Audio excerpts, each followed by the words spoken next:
ഡെറാഡൂൺ ഹൈവേയിൽ കത്തിയമർന്ന മെഴ്സിഡീസ് കാറിനുള്ളിൽ നിന്ന് പന്ത് ജീവിതത്തിലേക്ക് തിരിച്ചു കയറിയത് ഒരു അത്ഭുതമായിരുന്നു. മരണത്തിൻ്റെ വക്കിൽ നിന്ന് ഇനി ഒരിക്കലും ക്രീസിലേക്ക് മടങ്ങാൻ കഴിയില്ലെന്ന് ഡോക്ടർമാർ പോലും ഭയപ്പെട്ട ഘട്ടത്തിൽ നിന്ന് പന്ത് നടത്തിയ പോരാട്ടം ഒരു പ്രചോദനമാണ്.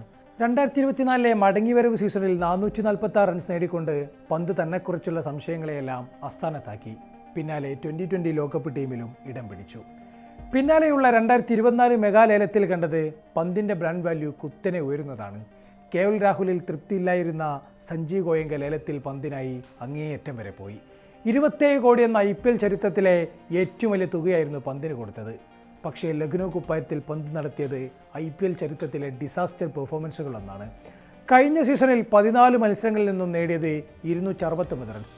അതിൽ തന്നെ ലക്നൗ ടൂർണമെൻറ്റിൽ നിന്നും പുറത്തായതിനു ശേഷം നേടിയ സെഞ്ചുറിയാണ് പന്തിൻ്റെ സീസൺ സ്കോർ 269 എത്തിച്ചത്. അഥവാ കിട്ടുന്ന പണം റൺസുമായി ഒത്തുനോക്കിയാൽ ഒരു റൺസിന് ശരാശരി 10 ലക്ഷമാണ് ഗോയങ്കെ പന്തിന് നൽകിയത്. പുതിയ സീസണിലും കാര്യമായ മെച്ചമില്ല.